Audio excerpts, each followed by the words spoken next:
మంచిది. మన ప్రభు రక్షకుడైన యేసుక్రీస్తు వారి పరిశుద్ధ నామాన మీ అందరికీ కూడా ఈ యొక్క పునరుద్ధానపు శుభాలు దైవాశీస్సులు తెలియజేస్తూ ఉన్నాం. కృపగలిగిన దేవుడు గడిచిన పునరుద్ధాన దినము నుంచి ఈ పునరుద్ధాన దినం వరకు దేవాతి దేవుడు మన జీవితాల్లో చేసిన ప్రతి మేలుని కూడా మనం స్మరించుకొనొచ్చు. ప్రభు సన్నిధిలో చేరి ప్రభు నామాన్ని మనం అందరం కూడా గొప్ప చేయవలసిన వారమై ఉన్నాం. దేవుడు మనకు చేసిన ప్రతి మేలుని బట్టి కూడా దేవాతి దేవునికి స్తోత్రాలు తెలియచేద్దాం. స్తోత్రం స్తోత్రం స్తోత్రం స్తోత్రం స్తోత్రం. హల్లెలూయా హల్లెలూయా హల్లెలూయా. మంచిది. ఆలస్యం చేయకుండా దేవుని యొక్క వాక్యాన్ని మనం ధ్యానం చేసుకుందాం. చూడండి, పరిశుద్ధ గ్రంథములో నుంచి దేవుని యొక్క వాక్యాన్ని మనము ధ్యానం చేసుకుందాం.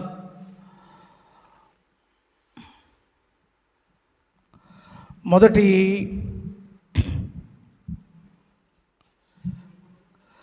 పేతురు రాసిన రెండవ పత్రిక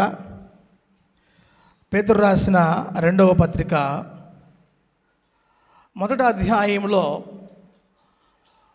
మొదట నుంచి 11 వచనాలు కానీ మనము కానీ శ్రద్ధగా కానీ మనము కానీ చూసినట్లయితే ఇక్కడ అపోస్తలుడైన పేతురు గారు ఆయన ఏమంటున్నాడంటే,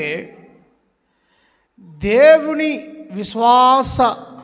అమూల్యమైన విశ్వాసం పొందిన వారందరికీ శుభమని చెప్పి రాయచు, మీరందరూ కూడా ఎలాగా ఉండాలంటే అనుభవ జ్ఞానము కలిగి, ఏమండి, దేవుని బిడ్డలు దేవుని ప్రజలైన వారందరూ కూడా ఎలాగుండాలంట, అనుభవ జ్ఞాన మూలముగా, ఏమండి, అనుభవ జ్ఞానము మీరు కలిగి ఉండండి. మనం చూసుకున్నట్లయితే ఈ 2వ పేతురు రాసిన పత్రిక 3వ అధ్యాయము 3వ వచనంలో మనకు మొదటగా మాట కనబడుతూ ఉంది. ఏదంట, మనలను పిలిచిన వారిని గురించిన అనుభవ జ్ఞాన మూలముగా ఆయన దైవభక్తి జీవమునకును భక్తికి కావలసినవన్నిటిని మనకు దయచేయుచున్నందున, ఏమండి, అనుభవ జ్ఞాన మూలముగా అంటున్నాడు. ఇంకా అక్కడే మనం చూసుకున్నట్లయితే 4వ వచనం పై భాగంలో మనం చూసుకున్నట్లయితే, ప్రభువైన యేసును గూర్చున్నట్టయిన అనుభవ జ్ఞానం వలన మీకు కృపయు సమాధానము విస్తరించును గాక.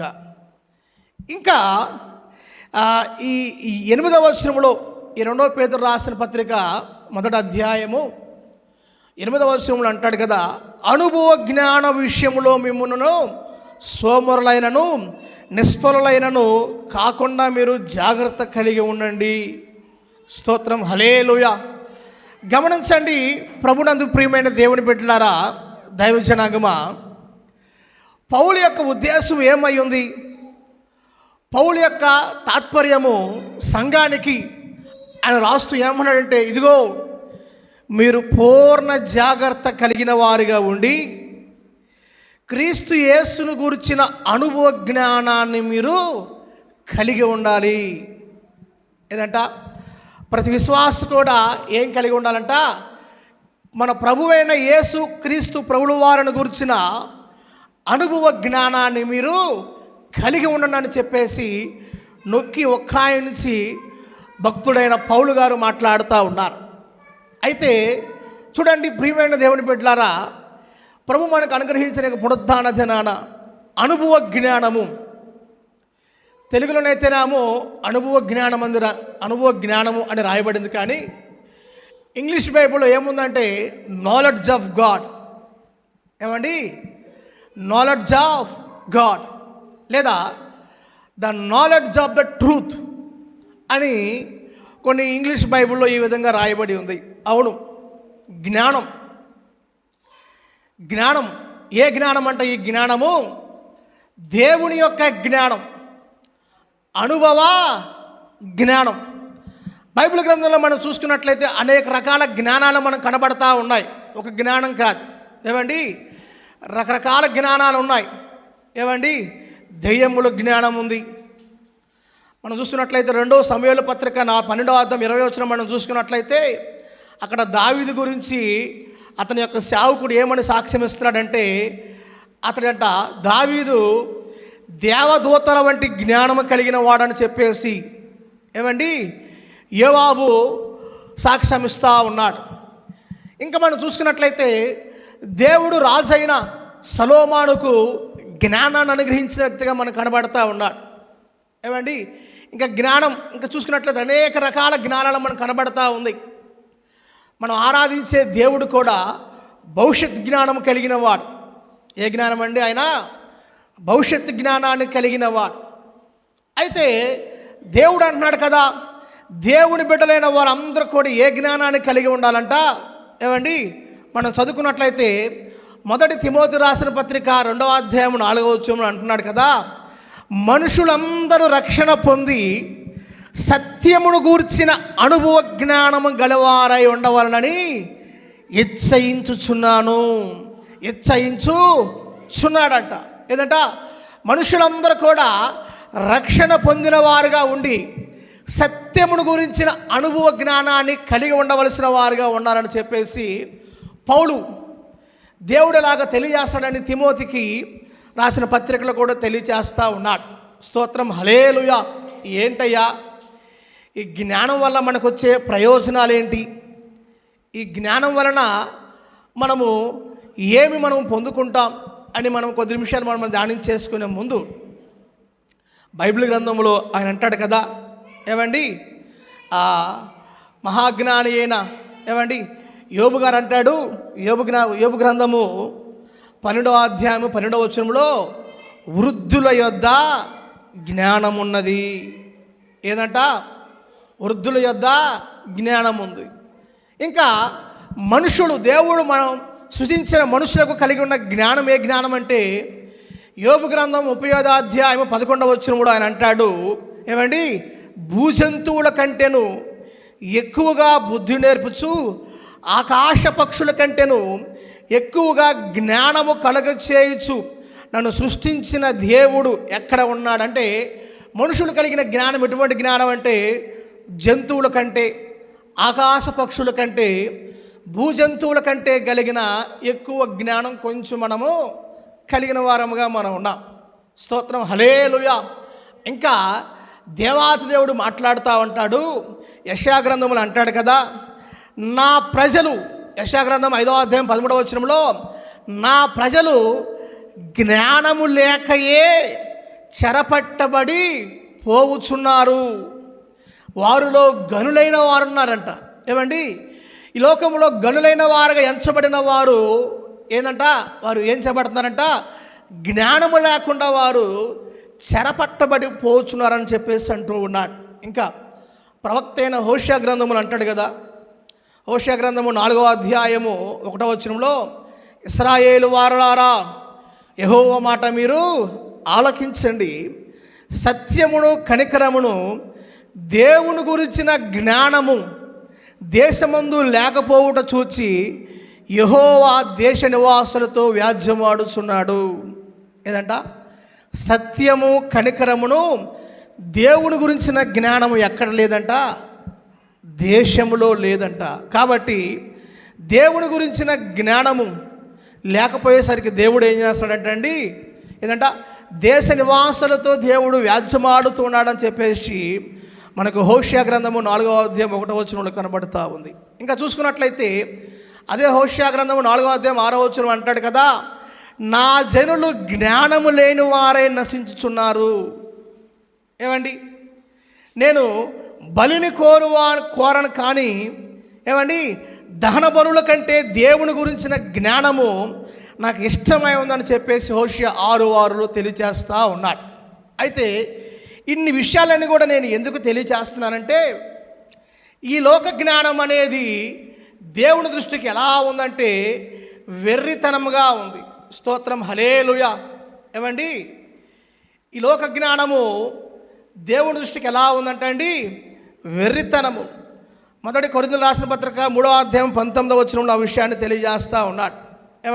అయితే మనం అందరం కూడా ఎలాగుండాలంటే దేవుని గురించిన జ్ఞానాన్ని కలిగి ఉండాలి. ఏ జ్ఞానం అంటే? జ్ఞానము అనుభవ జ్ఞానము. దేవుని జ్ఞానం వేరు, అనుభవపూర్వకంగా వచ్చే జ్ఞానం వేరు. దేవుని జ్ఞానం మనకి ఎలా కలుగుతుందంటే, దేవుని యందు భయభక్తులు కలిగి ఉండటే జ్ఞానానికి మూలమని చెప్పేసి ఏమండి మహాజ్ఞాని అయిన సొలొమోను చెప్పకనే చెప్పాడు. అయితే రండి వాక్యంలోనికి మనం వద్దాం.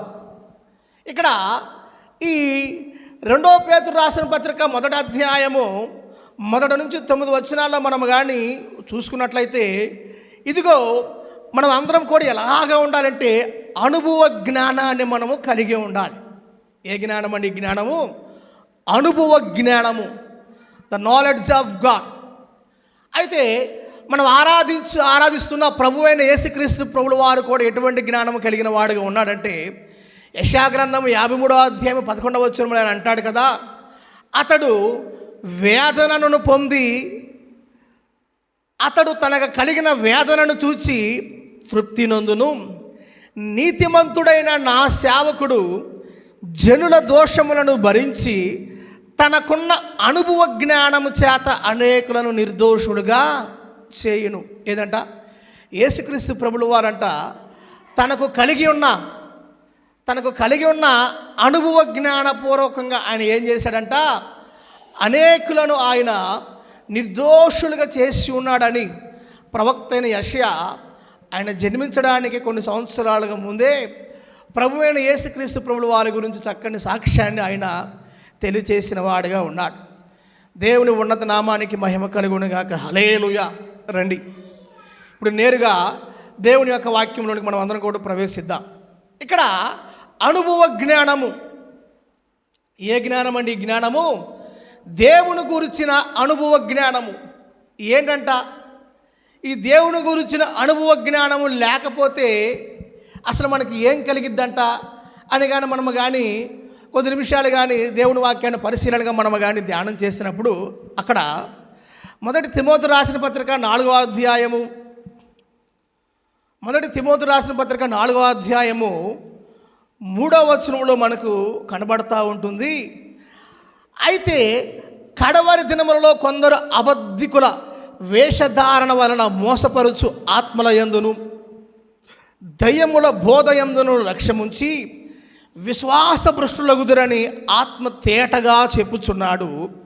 ఆ అబద్ధికులు వాతవేయబడిన మనసాక్షి గలవారై వివాహము నిషేధించుచు సత్యము విషయమై అనుభవ జ్ఞానము గల విశ్వాసులు కృతజ్ఞతాస్తుతులు చెల్లించి పుచ్చుకుని నిమిత్తము దేవుడు సృజించిన ఆహార వస్తువులను కొన్నిటిని తినుట మానివేయవలనని చెప్పుచూ ఉన్నారు. స్తోత్రం. హల్లెలూయా. ఇక్కడ మనకు అనుభవ జ్ఞానము కానీ మనము కానీ లేదనుకో, మనం ఏం చేయబడతామంటే మోసపరచబడతాం. ఎవరి చేత? అంత్య దినాలలో ఉన్న అబద్ధ బోధకుల చేత. అవును, మనం అందరం కూడా అంత్య దినాల్లో మనం అందరం కూడా జీవిస్తూ ఉన్నాం. ఏది సత్యమైన బోధో, ఏది సత్యము కాని బోధో, ఏది దేవుని యొక్క సత్యమైన వాక్యమో, ఏమండి సత్యమైన వాక్యం కాదో మనకు తెలియాలంటే మనము ఎటువంటి వారుగా ఉండాలంటే దేవుని అనుభవ జ్ఞానాన్ని మనము కలిగిన వారముగా ఉండాలి. అయితే కొంతమంది ఏం చేస్తారంటే ఈ అంత్య దినాలలో ఏదంట పెళ్ళిళ్ళు చేసుకోమాకండి, ఏదంట మనము వివాహం కాకుండా ఏదండి వివాహాన్ని నిషేధించి దేవుని పని చేసిన వారుగా ఉంటే, ఏదంట వివాహం చేసుకోకుండా మనము కానీ ఉన్నట్లయితే దేవుడు మనల్ని ప్రియంగా ఎంచుతాడు. అప్పుడు మనం అందరం కూడా ఆ ప్రకటన గ్రంథంలో చెప్పబడిన 1,44,000 మంది ఏదంట ఆ యొక్క పరిశుద్ధుల్లో మనం కూడా చేర్చబడతామని బోధలు ఎప్పటికే మనం వెనక బోధలు మనం వినే ఉంటాం. ఇంకా వాళ్ళు ఏం చేస్తారంటే కొన్ని ఆహార పదార్థాలను కూడా నిషేధిస్తారంట. ఏం చేస్తారంట? ఆహార పదార్థాలను నిషేధిస్తారు. ఇప్పుడు వాస్తవానికి 40 దినాలు ఉపవాస కూడికలు జరుగుతూ ఉన్నాయి. ఏందండి ఈ 40 దినాలు భక్తి రోజులు జరుగుతూ ఉన్నాయి, మంచిదే. ఈ 40 దినాలు భక్తి చేయడం మంచిదే కాదను. కానీ ఏం చేస్తున్నారు చెప్పండి? ఎవరికి శ్రమల దినాలు? మనక? ఎవరికండి ఈ శ్రమల దినాలు? ఏమండి దేవుని భక్తి చేయడం మంచిదే కాదని, కానీ చాలామంది దేవుడు తాను శ్రమపడి మనల్ని శ్రమలో నుంచి మనల్ని విడిపించి మనం సుఖముగా సౌఖ్యముగా జీవించులాగున ఆయన సత్యబోధను అనుసరించి మనం నడవాలంటే మనం ఇంకా ఏం చేస్తున్నాం చెప్పండి? మూల పాఠాల్లోనే బ్రతుకుతూ ఉన్నాం. ఏదంట, ఈ శ్రమల దినాల్లో పెళ్ళిళ్ళు చేసుకోకూడదు, ఏమండి కొంతమంది ఏం చేయకూడదంట, మాంసాహారాన్ని తినకూడదు. ఇట్లాగ అనేక మంది ఏమండి ఇలాగ అనేక రకాలైన ఒక మిక్స్డ్ కమ్యూనిటీలో మనం ఉన్నాం. దేవుని గురించిన అనుభవ జ్ఞానం లేకపోవటం వలన ఏం చేస్తున్నామంటే మనకు తెలియకుండా మనం ఏమైపోతున్నామంటే మోసపరచబడే వ్యక్తులుగా మనం ఉంటాం. స్తోత్రం, హల్లెలూయా. కాబట్టి మనము మోసపరచకుండా ఉండాలంటే దేవుడు కలగజేసిన ప్రతిది కూడా పరిశుద్ధమైనదే. ఏమండి నూతన నిబంధనకు వచ్చేసరికి ప్రార్థించి ఏ ఆహారాన్ని మనం తీసుకున్నా కానీ అది పవిత్రపరచబడుతూ ఉంది అన్న విషయాన్ని మనం గ్రహించాలి. అయితే ఎప్పుడు కొన్ని విషయాలు మనకు మరుగు చేయబడతా ఉంటాయి అంటే దేవుడి గురించిన అనుభవ జ్ఞానం కానీ మనం కానీ లేదనుకో మనం ఏమైపోతామంట, ఇట్టే మోసపరచబడతాం.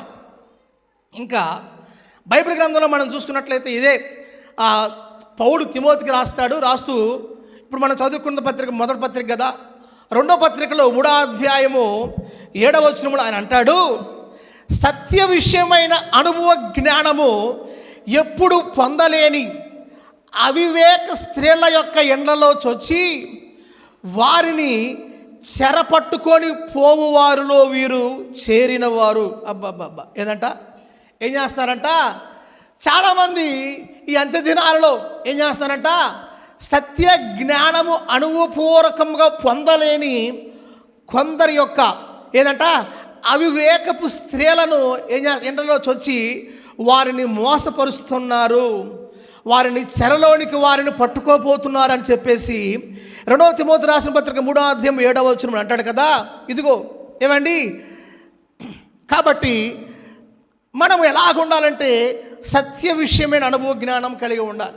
ఏంటంట చాలా స్త్రీలు చాలా బలహీనమైన ఘటాలు, ఏమండి తప్పుగా అనుకోమాకండి. ఏదంట స్త్రీలు ఎలాగుంటారంటే చాలా బలహీనంగా ఉంటారు. బలహీనం అంటే మానసికంగా కాదు, కొన్ని ఇబ్బందులలో శ్రమల్లో వెళ్ళినప్పుడు వారు కావలసిన ఆదరణ నెమ్మది తాము ప్రేమించే వారి వద్ద నుంచి వారు కలగపోయినప్పుడు అటువంటి మాటలు ఎవరైనా మాట్లాడితే వెంటనే ఏమైపోతారంటే వారి మీద వారు కొంత ఏమండి ఆ మాటల వల్ల వారు ఆదరణ పొందే వ్యక్తులుగా ఉంటారు. ఇది లోకంలో మనకు కనబడుతున్న ప్రేమలు. అలాగే ఈ దైవికమైన విషయాల్లో కూడా కొంతమంది ఏం చేస్తున్నారంటే ఇంకా రాస్తాడు, అంత్య దినాలలో కొంతమంది ఏదంట విధవరాండ్ల ఇళ్లలో చొచ్చి వారిని మోసం చేస్తున్నారు. ఎట్లాగంట దీర్ఘమైన ప్రార్థనలు చేయించు. ఈ విషయాన్ని నేను ఎందుకు చెబుతున్నానంటే అనుభవ జ్ఞానముతో కూడిన ఏమండి దేవుని వాక్యం మనలో లేకపోతే మనము మోసపరచబడే వారముగా ఉంటాం. మనం ఎలా ఉంటామంట, మోసపోయే వారముగా ఉంటాం. కాబట్టి అందుకని ఆ దేవుని యొక్క అపోస్తులలో ఏమండి ప్రథముడుగా ఎంచబడిన పేతురు గారు అంటాడు కదా, కాబట్టి దైవ జనాంగమా, దేవుని బిడ్డలారా, దేవుని ప్రజలారా, మీరు పరిపూర్ణ జాగ్రత్తగా ఉండండి, అనుభవ జ్ఞానాన్ని మీరు పొంది ఉండండి. మీకు ఒక డౌట్ రావచ్చు, అయ్యా పాస్టర్ గారు ఇప్పుడు దాకా అనుభవ జ్ఞానం అంటున్నారు కదా, అసలు అనుభవ జ్ఞానం అంటే ఏంటి? అనుభవ జ్ఞానము కలిగిన వారు ఎలాగ ఉంటారు, వారు ఏ విధంగా ఉంటారో కొద్ది నిమిషాలు మనం ధ్యానం చేద్దాం. చూడండి, ఇదే 2వ పేతురు రాసిన పత్రిక 1వ అధ్యాయము ఏమండి 2వ వచనం అంటాడు కదా, తన మహిమను బట్టి గుణాతిశయమును బట్టి మనలను పిలిచిన వాని గురించిన అనుభవ జ్ఞానమూలకంగా కలిగిన దైవశక్తి జీవమునకును భక్తినికి కావలసి ఉన్న వాటన్నిటిని మనకు దయచేస్తూ ఉన్నాడు. ఏంటంటే మనమేమో ఎలాగ ఉండాలంటే దేవుని యొక్క మహిమను గురించి మనకు ఒక అవగాహన ఉండాలి. ఏముండాలండి, ఆయన యొక్క గుణాతిశయాలను మనము ఎరిగిన వారమై ఉండాలి. దేవుని యొక్క మహిమను సంఘం అనేది ఎరగాలి. ఆయన ఏమై ఉన్నాడో, ఆయన ఎలాగున్నాడో, ఆయన ఎట్టువాడుగా ఉన్నాడో, ఆయన గుణాలేంటో, ఆయన మహిమ ఏంటో, ఆయన ఔన్నత్యం ఏంటో, ఆయన ప్రభావం ఏంటో, ఆయన శక్తి ఏంటో మనము ఏదంట తెలుసుకునే వారముగా ప్రతి సంఘము, ప్రతి విశ్వాసి కూడా ఉండాలి. ప్రభు ఉన్నత నామానికి మహిమ కలుగునుగాక. హల్లెలూయా. కాబట్టి దేవుని మహిమ ఏదంట, తండ్రి ఏదంట, మనము దేవుని మహిమపరచాలి, తండ్రిని మనము మహిమపరిచేవారుగా మనం అందరం కూడా ఉండాలి. తండ్రి, లోకము పుట్టినది మొదలుకొని నీ యొద్ద నాకు ఎట్టి మహిమ ఉన్నదో ఏదంట, ఆ మహిమను మరలా నాకు దయచేయమంటున్నాడు పౌలు గారు.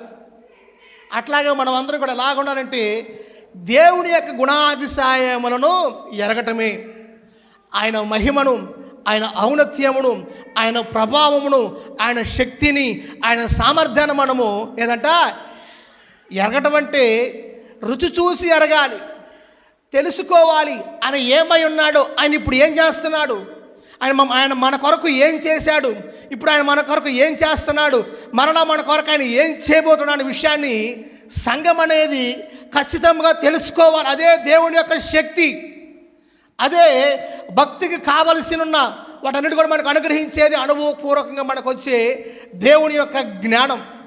ఈ అనుభవ జ్ఞానపూర్వకంగా మనకి ఏం కలుగుతూ ఉందంటే, అక్కడ అంటాడు కదా, ఈ 2 పేతురు రాసిన పత్రిక 1వ అధ్యాయము 8వ వచనంలో, ఇవి విస్తరించిన ఎడల ప్రభువైన యేసుక్రీస్తును గూర్చిన అనుభవ జ్ఞాన విషయములో అంటాడు. ఏమంటే మాట అర్థమవుతుందా? దేవుని అనుభవ జ్ఞానం మనలో ఉంటే మనలో కొన్ని విస్తరిస్తాయంట. ఏం విస్తరిస్తాయంట? ఇవి విస్తరించిన ఎడల అవి మన ప్రభువైన యేసుక్రీస్తును గూర్చిన అనుభవ జ్ఞాన విషయమును మిమ్మలను సోమరులను చేయవు, మిమ్మలను నిష్ఫలులైనను కాకుండా చేస్తాయి. నా మాటలు జాగ్రత్తగా వినండి. ఏవి విస్తరిస్తే మనము దేవుని అనుభవ జ్ఞాన విషయంలో సోమరులు కాము, ఏవి విస్తరిస్తే మన జీవితంలో మనము దేవుని అనుభవ జ్ఞాన విషయంలో ఏదండి నిష్ఫలమైన వారముగా మనము కనబడిన వారముగా ఉంటామంటే, కాబట్టి మీరు పూర్ణ జాగ్రత్త గలవారై విశ్వాసమునందు సద్గుణమును, సద్గుణమునందు జ్ఞానమును, జ్ఞానమునందు ఆశా నిగ్రహమును, ఆశా నిగ్రహమునందు సహనమును, సహనమునందు భక్తిని, భక్తి యందు సహోదర ప్రేమను, సహోదర ప్రేమ యందు దయను అమర్చుకొనుడి. స్తోత్రం. హల్లెలూయా. ఏదంట, మనలో సహోదర ప్రేమ భావం ఉండాలి. ఏమండి, దేవుని అనుభవ జ్ఞాన విషయంలో మనము సోమరులము నిష్ఫలం మనము కాకుండా ఉండాలంటే మనలో ఏముండాలంట, మనము ఏదంట సహోదర ప్రేమ కలిగిన వారముగా ఉండాలి. ఏమండి, దయను మనము కలిగిన వ్యక్తులుగా ఉండాలి, సహనాన్ని మనము కలిగిన వ్యక్తులుగా మనం ఉండాలి, మనలో ఆశా నిగ్రహం ఉండాలి. ఏదంట జ్ఞానమయున్న క్రీస్తుని మనము కలిగి ఉండాలి, విశ్వాసం ఉండాలి. విశ్వాసంతో పాటు ఏదంట కొంతమందికి విశ్వాసం ఉండదు కానీ ఏముండదంట, గుణం ఉండదు. ఏ గుణం అంట? సద్గుణం. అంటే మంచి, ఏమంట మంచి గుణ లక్షణాలు కలిగి ఉండరు. ప్రార్థనకైతే వెళతాం కానీ ప్రార్థనకి వెళ్ళే మనలో ఏముండాలంట, ప్రార్థనకి వెళ్ళే మనలో ఏముండాలండి? దేవుని యందు విశ్వాసం ఉంచుతున్నాం, మంచిదే. మనమే కాదు విశ్వాసం ఉంచుతుంది, దెయ్యాలు కూడా దేవుని విశ్వాసం ఉంచుతున్నాయి అంటాడు. ఏదంట దెయ్యములు కూడా దేవుని నమ్ముతున్నాయి, ఆయన విశ్వాసం ఉంచుతున్నాయి. అయితే మనం ఎట్లాగా ఉండాలంట? విశ్వాసంతో పాటు మనం ఎలాగా ఉండాలంటే ఏమండి, సద్గుణాన్ని కలిగిన వ్యక్తులుగా ఉండాలి. ప్రభు ఉన్నత నామానికి మహిమ కలుగునుగాక. హల్లెలూయా. ఎట్లాగా ఉండాలండి? సద్గుణము, ఆశా నిగ్రహము, దేవుని యందు ప్రేమ, దేవుని యందు దయ. ఏమండి, వీటిని మనము కలిగిన వ్యక్తులుగా మనం ఉన్నట్లయితే, సహోదర ప్రేమను మనము కానీ కలిగిన వ్యక్తులుగా మనం ఉన్నట్లయితే ఎట్లా కాపాడుకోవాలి? వీటన్నిటి కూడా మనము పూర్ణ జాగ్రత్త కలిగిన వారిగా వీటిని మనము అమర్చుకోవాలంట. ఏమండి, ఏం చేయాలంట?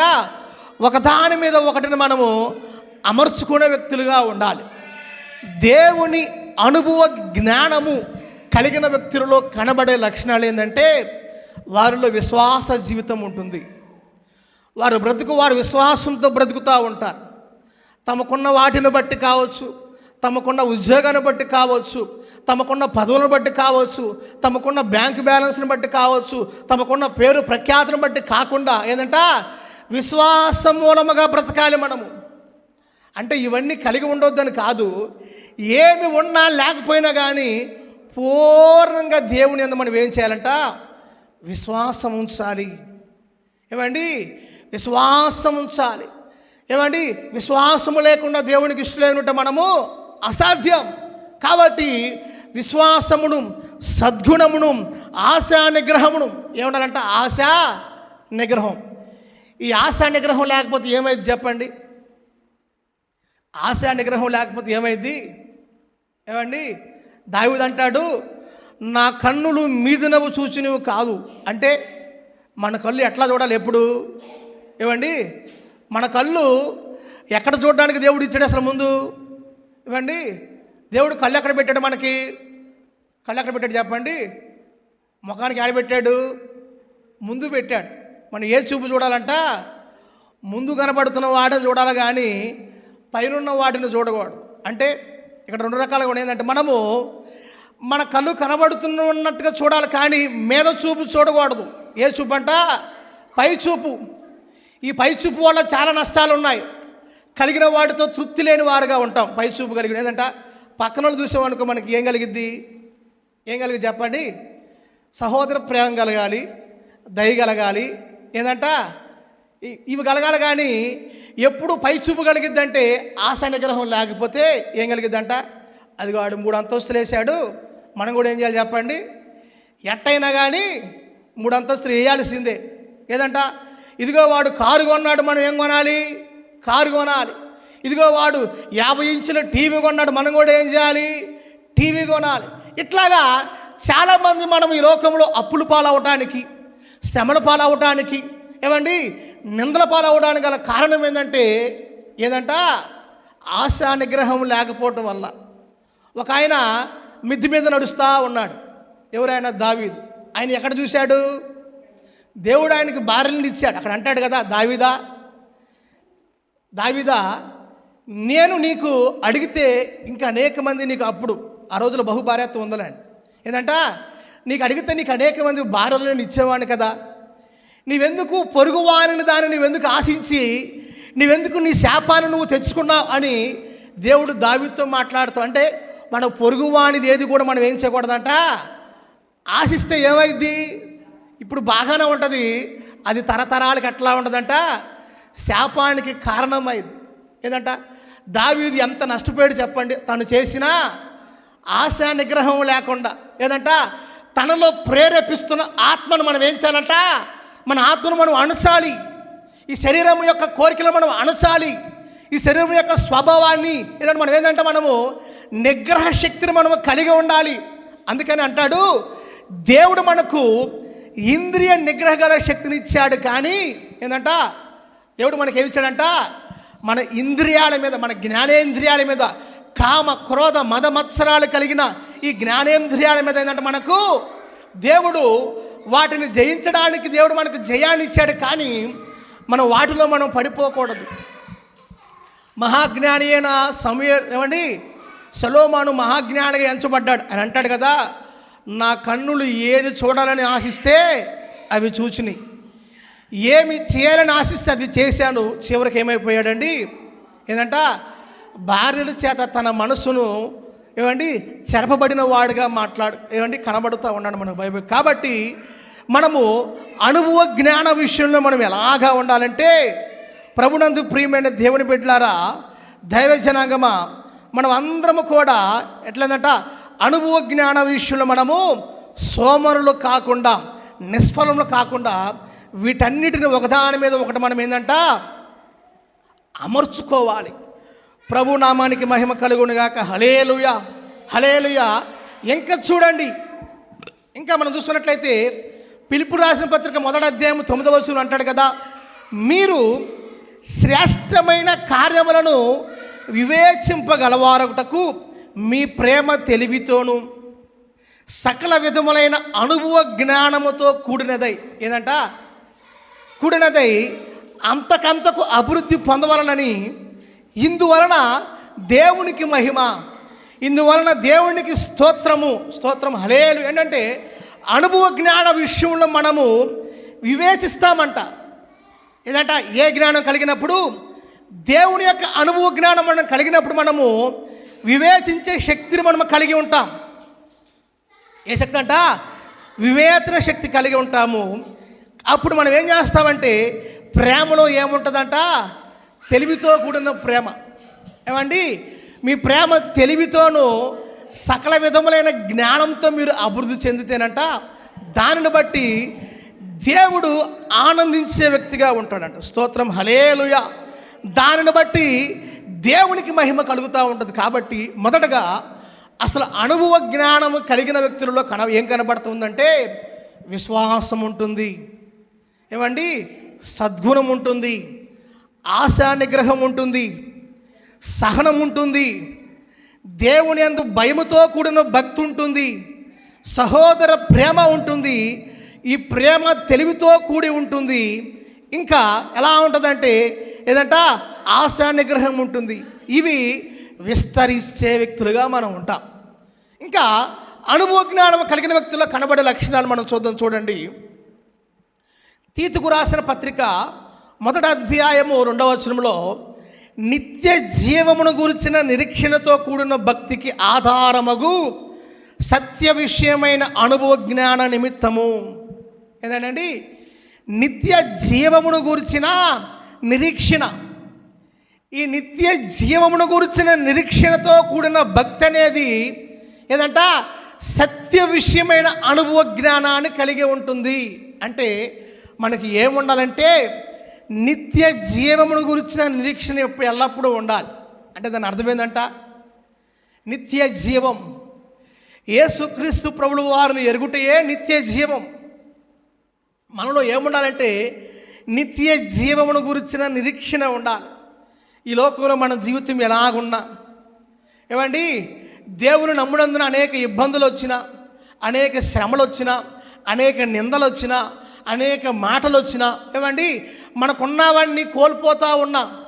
పాట రాశాడు కదా భక్తుడు, ఏమండి, నీవుంటే నాకంటూ ఏమంట ఆస్తులన్నీ పోయినా, ఏదంట ఒంటరిగా ఉన్నా, అనాథగా ఉన్నా, ఏమండి, చివరికి శరీరంలో ఆరోగ్యం క్షీణించినా కానీ ఎవరు నిరాశ చెందరంటే యేసుక్రీస్తును గురించిన ఏమంట నిత్య జీవము గురించిన నిరీక్షణ కలిగిన వారు ఏదంట ఈ లోక విషయాలలో వారు నిరాశ చెందే వ్యక్తులుగా ఉండరు, నిష్ఠూరపడేవారుగా ఉండరు, కలవరం చెందేవారుగా ఉండరు. ఎప్పుడంటే నిత్య జీవమును గురించిన నిరీక్షణ. చూడండి, లాజరు ఏముందండి? లాజరుకి ఏదంట ఆ ధనవంతుడైన ఆ ఇంటి వ్యక్తి యొక్క బయట నివసిస్తున్న లాజరు దగ్గర ఏముంది చెప్పండి? ఏమీ లేదు. ఏదంట మంచి పేరు లేదు, మంచి ఇల్లు లేదు, మంచి హోదా లేదు, ఏదంట బ్యాంకులో బ్యాలెన్స్ లేదు. ఏముందంట? శరీరం నిండా కురుపులు ఉన్నాయి. బంధువులు ఎవరు? బంధువులు అన్నవాడు ఎవడు లేడు. ఎవడొస్తాడు చెప్పండి? ఏదంట ఆ లాజరు యొక్క బంధువులు ఎవరో చెప్పండి? కుక్కలే వచ్చి రోజంట తన శరీరాన్ని నాగుతా ఉండేయంట. ఎంత ఏమండి? కానీ లాజరుకున్న నిరీక్షణ ఏంటి తెలుసా? ఈ లోకంలో నాకున్న జీవితం ఏదైనా కావచ్చు, కానీ ఏదంట ఈ క్షణమందు నేను మరణించినా కానీ ఏదంట నేను ఎక్కడికి వెళ్తానంటే అతడు కలిగింది ఏంటంటే దేవుని గురించిన నిత్య జీవాన్ని గురించిన ఒక నిరీక్షణ కలిగిన వ్యక్తిగా జీవిస్తూ ఉన్నాడు.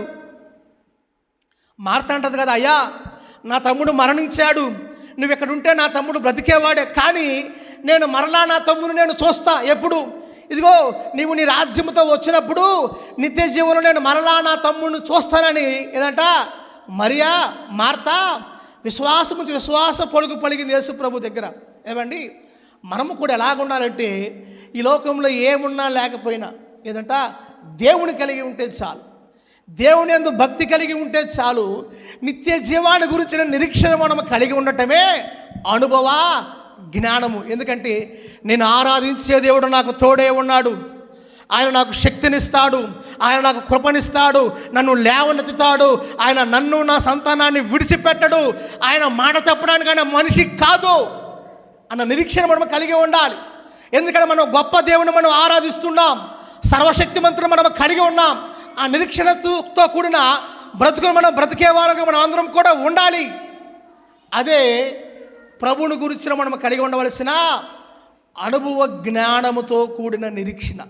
స్తోత్రం, హల్లెలూయా. కాబట్టి దేవుని గురించిన అనుభవ జ్ఞానం కలిగిన వారు ఎలా ఉంటారంటే, ఏమి ఉన్నా లేకపోయినా కానీ ప్రభువా నీ ఉంటే నాకు చాలయ్యా, అయ్యా నీ తోడు చాలయ్యా, నీ సన్నిధి మాకు చాలు ప్రభువా, అయ్యా నువ్వు విడవని దేవుడు అయ్యా, నువ్వు ఎడబాయిని దేవుడు అయ్యా, నువ్వు కృప చూపే దేవుడు అయ్యా అని మనం అందరం ఎలాగుంటామంటే ఏదంట అటువంటి నిరీక్షణతో మనం కానీ బ్రతకటమే దేవుని గురించిన అనుభవ జ్ఞానము.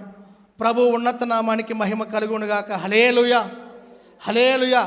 కాబట్టి ప్రభునందు ప్రియమైన దేవుని బిడ్డలారా, దైవ జనాంగమా, ఈ పునరుద్ధాన దినాన దేవాతి దేవుడు మనతో మాట్లాడుతున్న మాట ఏంటంటే, ప్రియులారా మీరు కూడా ఎలాగుండంటే దేవుని గురించిన అనుభవ జ్ఞానం కలిగి ఉండండి. అనుభవ జ్ఞానం లేకపోతే మనము మోసపరచబడతాం. ఏంటంటే మనకు తెలియకుండా మనము ఏం చేయబడతామండి, భక్తిలో మోసపరచబడతాం. కాబట్టి మనం మోసపోనే పోవద్దు. స్తోత్రం, హల్లెలూయా. ఇంకా అనేకమైన విషయాలు మనం చెప్పుకోవాలంటే ఏమండి, మనం చూస్తున్నట్లయితే చూడండి, 2 తిమోతి రాసిన పత్రిక 2వ అధ్యాయం 4వ వచనంలో సత్య విషయమైన అనుభవ జ్ఞానము వారికి కలుగుటకై దేవుడు ఒకవేళ ఎదురాడు వారికి మారు మనసును దయచేయును. ఏదంటండి ప్రియులారా, ఏదంట సత్య విషయమైన జ్ఞానాన్ని దేవుడు దయచేస్తాడు.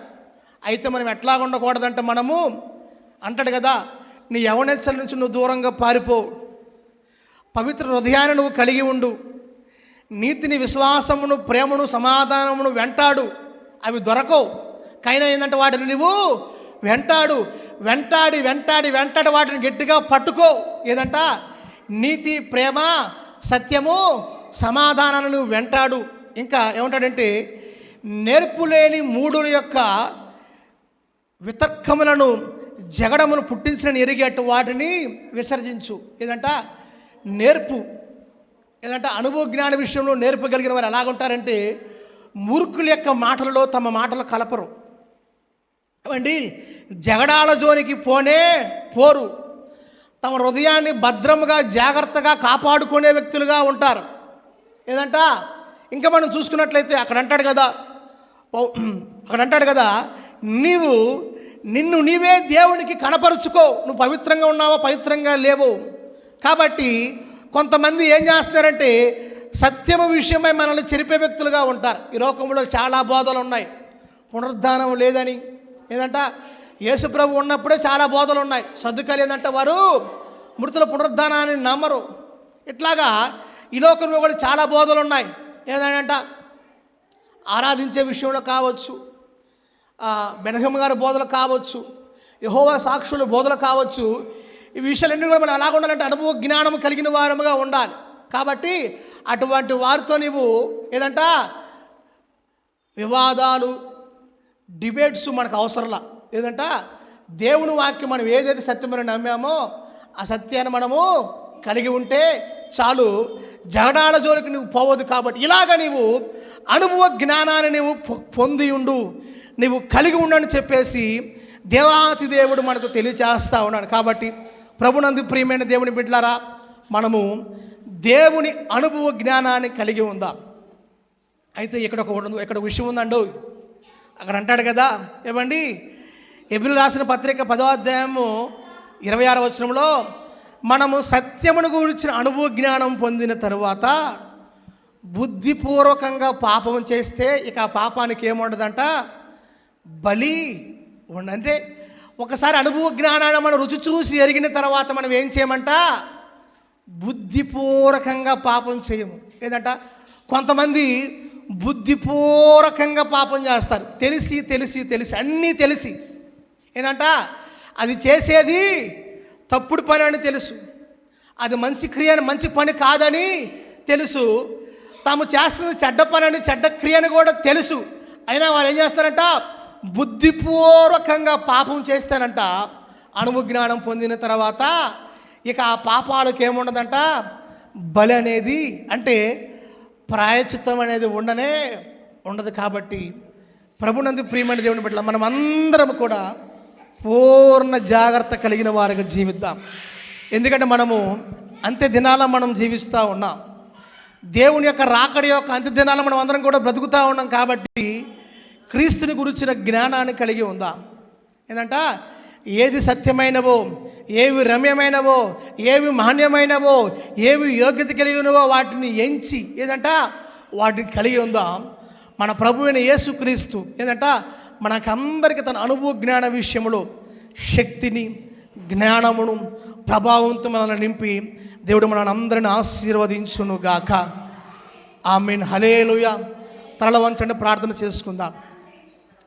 ప్రేమ స్వరూపైన మా తండ్రి, జీవాధిపతి, నీ పరిశుద్ధ ఉన్నత నామాన్ని బట్టి ప్రభువానికి స్తోత్రాలు తెలియజేస్తున్నాం. ప్రభా అయ్యా, ఈ పునరుద్ధాన దినాన దేవా నీ మాటల ద్వారా ప్రభు మీరు మాతో మాట్లాడిన నీ ప్రతి మాటను బట్టి ప్రభువానికి స్తోత్రాలు. గొప్ప దేవుడా, అవునయ్యా, మేము అందరం కూడా ప్రభా అనుభవ జ్ఞాన విషయంలో ప్రభా సోమరులైనను నిష్ఫలైనను కాకుండా ప్రభా అనుభవ జ్ఞానము కలిగిన వారు ఉండలాగా మీరు మాకు సహాయం దయచేయండి. ఏ విషయంలో మోసపోని వారుగా మేము ఉండకూడదు ప్రభా. అయా ప్రభా, అయా సకలం ప్రభా నీ జ్ఞానంతో కూడిన వెలుగు మాకు అనుగ్రహించండి, శక్తిని మాకు దయచేయండి ప్రభా. ఇదిగో ప్రభా మా ప్రాంతం అంతటిని మీరు దీవించండి, ఆశ్రయించండి ప్రభా. నీకు వందనాలు. నీ కృపచేత బలపరచండి అయ్యా. ఇప్పుడు దాని దినాన ప్రభా నీ సన్నిధికి చేరువచ్చిన ప్రతి బిడ్డను బట్టి ఇదిగో ప్రభా నీ చేతులు సమర్పించి ప్రార్థిస్తున్నాము దేవా. నీకు వందనాలు తండ్రి. ప్రతి బిడ్డను మీరు దీవించండి, మీరు ఆశీర్వదించండి ప్రభా. వారి అవసరాలన్నీ తీర్చండి, అక్కర్లన్నీ మీరు తీర్చండి. బలహీనైన వారిని బలపరచండి, రోగులు ఉన్న వారిని మీరు ముట్టండి, స్వస్థత ఇచ్చేయండి. అయా ఎగ్జామ్స్ రాసిన బిడ్డలున్నారు ప్రభా, ప్రతి ఎగ్జామ్స్లో విజయాన్ని మీరు దయచేయండి. ఎగ్జామ్స్ రాబోతున్న 10వ తరగతి బిడ్డలు ఉన్నారు తండ్రి, వారికి కావాల్సిన జ్ఞానం చేత మీరు నింపండి అయ్యా. జ్ఞాపక శక్తిని మీరు దయచేయండి. రాయబోతున్న ప్రతి ఎగ్జామ్ ప్రభు నీ సహాయమును, నీ వివేకం వరకు దయచేయండి దేవానికి స్తోత్రాలు తెలియజేస్తున్నాం తండ్రి. ఈ వాతావరణ మార్పుల వల్ల వచ్చే ప్రభా ప్రతి విధమైన ప్రభు బలహీనత మీరు లయపరచండి, దూరపరచండి. మా ప్రాంతం అంతటి మీద దిగో ప్రభా, దిగో ప్రభు నీ యొక్క మహిమను మేఘమును మీరు ఉంచండి. మా ప్రాంతంలో ప్రతి కుటుంబాన్ని మీరు దీవించండి, మీరు ఆశీర్వదించండి, సర్వ సమృద్ధిలోనికి మీరు నడిపించండి దేవానికి స్తోత్రాలు. కుటుంబంలో సమాధానాలు లేకుండా పనిచేస్తున్న ప్రతి విధమైన అంధకార దురాత్మత మీరు లయపరచండి. ప్రతి కుటుంబంలో సమాధానమును, క్షేమమును, నెమ్మది మీరు అనుగ్రహించమని. ఇదిగో ప్రభా ఇక దేనిదో ఆశ్రయిన ప్రభా మమ్మల్ని జ్ఞాపకం చేసుకుని మా పరిస్థితిని మీరు దీవించండి, విస్తరింపచేయండి, కుటుంబాన్ని దీవించండి, సహాయం తెచ్చేయండి. అనేక మంది ఆత్మ మీ ప్రభు మీరే ప్రభు ఎలా వేసి మీరు పిలవండి, మీరు నడిపించండి, సహాయం మాకు దయచేయమని. ఈ పునరుద్ధాన దినం నుంచి ప్రభు రాబోతున్న పునరుద్ధాన దినం వరకు ప్రభు నీ కృపా కాపుదల క్షేమం, నెమ్మది, సమృద్ధిని, ఆరోగ్యమును మీరు మాకు దయచేయమని, నీ కృపాక్షేమం మాకు తోడుగా ఉంచమని యేసు ఘనమైన పరిశుద్ధులను ప్రార్థిస్తూ స్తుతిస్తూ అడిగి వేడుకుంటున్నాం మా ప్రియ పరలోకమున మా తండ్రి. ఆమేన్, ఆమేన్, ఆమేన్. ప్రభు కృప మనకు అందరికీ తోడై ఉండును గాక.